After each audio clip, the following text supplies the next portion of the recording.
안녕하세요. 김희중 목사입니다. 오늘 하루도 하나님의 크신 사랑 안에서 시작해 보시기 바랍니다. 아담과 하와가 실수를 했을 때도 하나님은 그들을 버리지 않으시고 은혜를 베푸셨습니다. 우리도 때때로 부족함을 느끼고 실수를 하겠지만 하나님은 언제나 우리 곁에 계시며 새로운 시작을 허락하십니다. 오늘 하루도 하나님의 사랑과 은혜로 충만하시길 기도합니다. 오늘 우리에게 주시는 말씀은 창세기 3장 7절에서 21절 말씀입니다. 제가 읽어드리겠습니다. 이에 그들의 눈이 밝아져 자기들이 벗은 줄을 알고 무화과나무 잎을 엮어 치마로 삼았더라. 그들이 그날 바람이 불 때 동산에 거니시는 여호와 하나님의 소리를 듣고 아담과 그의 아내가 여호와 하나님의 낯을 피하여 동산나무 사이에 숨은지라. 여호와 하나님이 아담을 부르시며 그에게 이르시되 내가 어디 있느냐? 이르되 내가 동산에서 하나님의 소리를 듣고 내가 벗었으므로 두려워하여 숨었나이다. 이르시되 누가 너의 벗었음을 내게 알렸느냐? 내가 내게 먹지 말라 명한 그 나무 열매를 내가 먹었느냐? 아담이 이르되 하나님이 주셔서 나와 함께 있게 하신 여자 그가 그 나무 열매를 내게 주므로 내가 먹었나이다. 여호와 하나님이 여자에게 이르시되 내가 어찌하여 이렇게 하였느냐? 여자가 이르되 뱀이 나를 깨물어 내가 먹었나이다. 여호와 하나님이 뱀에게 이르시되 내가 이렇게 하였으니 내가 모든 가축과 들의 모든 짐승보다 더욱 저주를 받아 배로 다니고 살아있는 동안 흙을 먹을지니라. 내가 너로 여자와 원수가 되게 하고 내 후손도 여자의 후손과 원수가 되게 하리니 여자의 후손은 내 머리를 상하게 할 것이요 너는 그의 발꿈치를 상하게 할 것이니라 하시고 여자에게 이르시되 내가 내게 임신하는 고통을 크게 더하리니 내가 수고하고 자식을 낳을 것이며 너는 남편을 원하고 남편은 너를 다스릴 것이니라 하시고 아담에게 이르시되 내가 내 아내의 말을 듣고 내가 내게 먹지 말라 한 나무의 열매를 먹었은즉 땅은 너로 말미암아 저주를 받고 너는 내 평생에 수고하여야 그 소산을 먹으리라. 땅이 내게 가시덤불과 엉겅퀴를 낼 것이라. 내가 먹을 것은 밭의 채소인즉 내가 흙으로 돌아갈 때까지 얼굴에 땀을 흘려야 먹을 것을 먹으리니 내가 그것에서 취함을 입었음이라. 너는 흙이니 흙으로 돌아갈 것이라 하시니라. 아담이 그의 아내의 이름을 하와라 불렀으니 그는 모든 산자의 어머니가 됨이더라.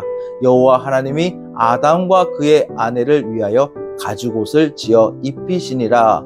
아멘. 첫 번째, 죄와 수치의 눈이 열렸습니다. 아담과 하와가 하나님께 불순종했을 때 그들의 눈이 열렸습니다. 하지만 이것은 우리가 흔히 생각하는 영적인 눈의 밝아짐이 아니었습니다. 그들이 얻은 것은 하나님의 지혜가 아니라 자신의 죄를 깨닫는 불편한 현실이었습니다.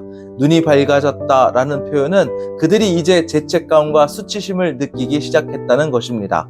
그래서 그들은 무화과나무 잎을 엮고 자신들의 수치를 가리려고 했습니다.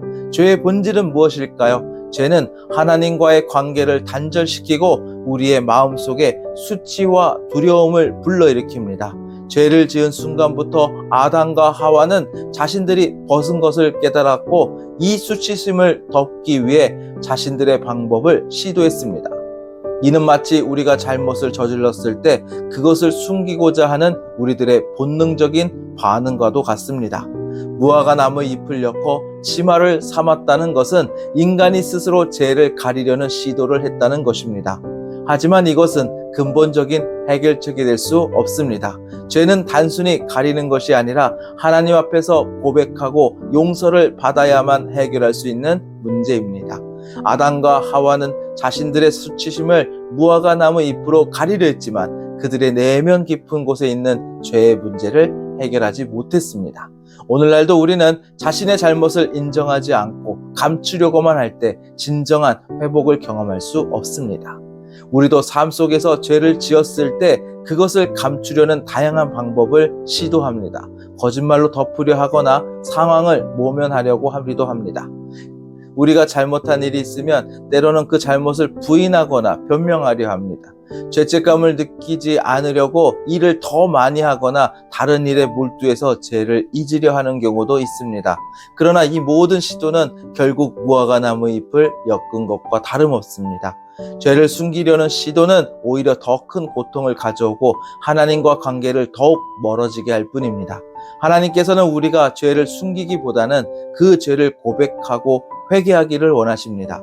하나님은 아담과 하와가 죄를 지었을 때 그들을 즉시 심판하지 않으시고 먼저 그들을 찾으셨습니다. 내가 어디 있느냐라는 하나님의 질문은 그들의 마음을 돌이켜 회개할 기회를 주시기 위함이었습니다. 하나님은 오늘도 우리에게 똑같이 물으십니다. 내가 어디 있느냐? 무화과나무 잎은 우리의 죄를 덮을 수 없습니다. 죄의 문제는 우리가 스스로 해결할 수 없는 문제이기 때문에 하나님께 나아가 회개의 고백을 해야 합니다. 그럴 때 하나님은 우리에게 참된 회복의 길을 열어주십니다. 두 번째는 관계가 파괴됩니다. 아담과 하와가 범죄한 후 그들이 가장 먼저 느낀 것은 하나님에 대한 두려움이었습니다. 그들은 죄를 지은 후 즉시 하나님께서 다가오시는 소리를 듣고 두려워하며 숨었습니다. 죄는 우리가 하나님께 나아가기를 두려워하게 만들고 하나님의 음성조차 두려움으로 느끼게 합니다. 죄는 하나님과 친밀한 관계를 깨뜨립니다. 아담과 하와는 이전에는 하나님과 함께 동산을 거닐며 즐겁게 교제했지만 이제 그들은 하나님을 피하려고만 합니다. 그들이 하나님의 음성을 듣고 숨은 것은 죄가 그들 안에 들어와 하나님과 친밀함을 완전히 무너뜨렸다는 것을 보여줍니다. 또 죄는 사람과의 관계도 망가뜨립니다. 하나님께서 아담을 찾으실 때 아담은 자신의 책임을 피하기 위해 하와를 탓했습니다. 그리고 하와는 뱀을 탓했습니다. 죄는 우리의 잘못을 인정하기보다는 서로에게 책임을 전가하게 만듭니다. 우리도 삶 속에서 문제가 생겼을 때 다른 사람에게 그 책임을 떠넘기는 경우가 많습니다. 가정이나 직장에서 어려움이 생기면 우리는 종종 상대방을 탓하며 책임을 회피하려고 합니다. 그러나 이렇게 서로를 탓하는 것은 문제를 해결하기보다는 인간관계를 더욱 악화시킬 뿐입니다. 죄는 관계를 망가뜨리고 우리를 진정한 회복의 길에서 멀어지게 만듭니다. 죄는 관계를 파괴하지만 하나님은 우리에게 회복의 기회를 주십니다. 우리가 죄를 고백하고 용서를 구할 때 하나님과 관계뿐만 아니라 사람들과 관계도 회복될 수 있습니다. 오늘 하나님께서 너는 어디 있느냐 라고 물으실 때 우리는 숨지 말고 주님 앞에 나와 우리 죄를 인정하며 용서를 구해야 합니다. 세 번째는 하나님의 긍휼입니다. 죄는 결코 가벼운 문제가 아닙니다. 하나님께서 아담과 하와의 불순종으로 인해 세상을 저주하셨고 그 결과로 인류는 고통과 노동 그리고 죽음을 경험하게 되었습니다. 그러나 놀랍게도 그 저주 안에서도 하나님의 긍휼이 드러납니다. 하나님은 인간을 심판하시면서도 구원의 길을 열어주셨습니다. 이처럼 하나님은 죄를 심판하시지만 동시에 구원의 약속을 주시는 자비로우신 분입니다. 하나님께서는 뱀에게 저주를 내리시며 뱀이 모든 가축과 들의 모든 짐승보다 더욱 저주를 받아 배로 다니고 살아있는 동안 흙을 먹을지니라고 말씀하셨습니다. 그리고 여자는 임신과 출산의 고통을 경험하게 될 것이며 남자는 땀 흘려 수고해야 땅에서 나는 소산을 먹을 수 있게 되었습니다. 이 모든 것이 죄로 인해 인간이 짊어지게 된 고난입니다. 또한 아담과 하와는 육체적 죽음을 피할 수 없게 되었고 너는 흙이니 흙으로 돌아갈지니라 라는 말씀대로 흙으로 돌아가는 운명을 맞이하게 되었습니다. 그러나 하나님은 이러한 저주 속에서도 희망의 빛을 주셨습니다. 창세기 3장 15절입니다. 내가 너로 여자와 원수가 되게 하고 내 후손도 여자의 후손과 원수가 되게 하리니 여자의 후손은 내 머리를 상하게 할 것이요 너는 그의 발꿈치를 상하게 할 것이니라 하시고 하나님께서는 여자의 후손이 뱀의 머리를 상하게 할 것이라고 말씀하시며 예수 그리스도의 오심을 말씀하셨습니다. 인간은 죄로 인해 저주받았지만 하나님의 구원 계획은 시작되었습니다. 여자의 후손, 즉 예수 그리스도께서 오셔서 사탄의 권세를 꺾고 인류를 구원할 것이라는 약속은 모든 인류에게 주어진 구원의 희망입니다. 우리는 종종 죄의 결과로 인해 삶에서 고통을 경험합니다. 그러나 이 모든 것 속에서도 우리는 하나님의 구원의 약속을 붙들어야 합니다. 하나님은 우리가 죄를 지을 때에도 회복의 길을 마련해 주셨습니다. 우리는 삶의 고통 속에서도 하나님의 구원과 은혜를 신뢰해야 합니다. 많은 사람들은 죄로 인해서 어려움을 겪고 있습니다. 우리가 진정으로 회개하고 하나님께 돌아갈 때 하나님은 우리의 삶을 회복시켜 주십니다. 로마서 5장 8절에서 우리가 아직 죄인 되었을 때에 그리스도께서 우리를 위하여 죽으심으로 하나님께서 우리에 대한 자기의 사랑을 확증하셨느니라 라는 말씀처럼 하나님의 사랑은 끝이 없습니다. 하나님께서는 죄로 인해 벌거벗은 아담과 하와를 위해 가죽옷을 지어 입히셨습니다. 이것은 단순한 옷이 아니라 예수 그리스도의 희생을 상징하는 예표입니다. 가죽옷을 입히기 위해 동물이 희생된 것처럼 우리의 죄를 씻기기 위해서 예수님께서 십자가에서 희생되셨습니다.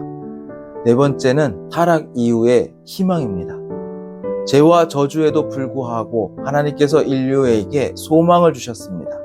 아담은 그의 아내의 이름을 하와라 부르며 하와는 모든 산자의 어머니라는 의미를 담고 있습니다. 창세기 3장 20절입니다. 아담이 그의 아내의 이름을 하와라 불렀으니 그는 모든 산자의 어머니가 됨이더라. 하나님께서 타락 후에도 생명과 희망을 주셨다는 상징적인 표현입니다. 아담과 하와는 하나님의 명령에 불순종했지만 하나님의 은혜는 여전히 그들에게 임했습니다. 더 나아가 하나님께서는 아담과 하와를 위해 가죽옷을 만들어 입히시며 그들의 수치를 덮어주셨습니다. 이 장면은 하나님의 자비와 구원의 계획을 보여주는 것입니다. 아담이 하와에게 모든 산자의 어머니라는 이름을 준 것은 단순한 이름을 부여한 이상의 의미가 있습니다. 죄로 인해 죽음이 세상에 들어왔지만 하나님께서는 여전히 생명을 약속하셨습니다. 모든 산자의 어머니가 될 것이라는 하와는 인간의 타락 이후에도 인류가 계속해서 생명과 번성의 축복을 누리게 될 것을 상징합니다. 이것은 우리의 삶 속에서도 동일하게 적용됩니다. 비록 우리는 죄로 인해 고통과 죽음을 경험하지만 하나님은 여전히 우리에게 새로운 생명과 희망을 주십니다. 또 하나님께서 아담과 하와를 위해 가죽옷을 지어 입히셨다는 것은 그들의 죄와 수치를 덮어주신다는 의미를 가지고 있습니다. 인간이 무화과 나무 잎으로 스스로 수치를 가리려 했던 것과 달리 하나님은 동물의 희생을 통해 아담과 하와에게 가죽옷을 입히셨습니다. 이 가죽옷은 단순히 육체적인 보호뿐만 아니라 영적인 의미로 담고 있습니다. 예수 그리스도를 예표하는 것입니다.